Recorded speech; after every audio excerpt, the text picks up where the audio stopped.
What's up guys? This is your boy Renex Malang. Nandito nga pala tayo ngayon sa labas guys. Kasi tingnan muna natin yung baboy natin. Kamusta na kayo dyan guys? Miss ko na kayo lahat. Wala akong maisip na content guys. Kaya ito muna. Tour ko muna kayo sa bakura namin.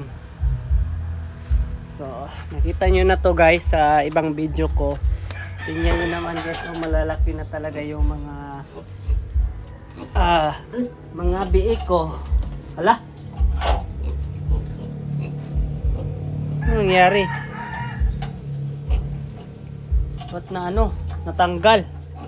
Nilagyan ko kasi itong yung tie wire dito sa kainan ng mga biik guys.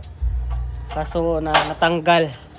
Hindi ko alam baka tinanggal siguro ni ate. Tingnan nyo naman yung ko guys, yung mga biik ko ang lalaki na at ang mga kukulit.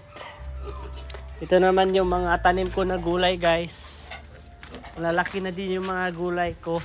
Tingnan nyo naman ang talong, laki na din yung talong ko. Nakalinis lang namin dyan guys, hindi ko lang na video. At ito naman yung guys, tingnan nyo, may saging.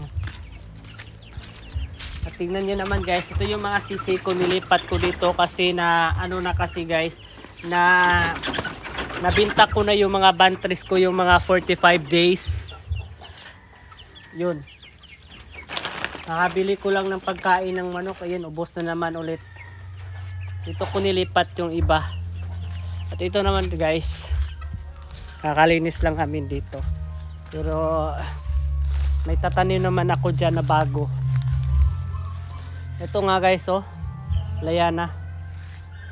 At tignan nyo dito guys. Lutya. May lutya din dito. Ewan ko ba kung may bunga na to. Feel ko may bunga na din to. Kasi ang laki na Pero di muna natin yan harvestin. Next na natin yan harvestin guys. Bale yung bahay pala namin guys is naka coral.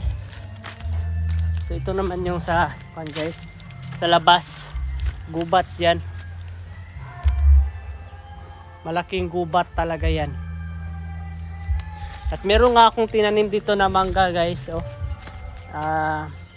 Anong klaseng mangga to? Parang apple mango to guys. Binili din namin to. Pare yung mahal bili namin ito, siguro mga 350.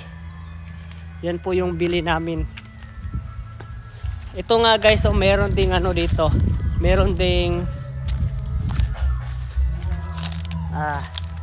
lutya din. Ang laking lutya. At meron mga kapayas,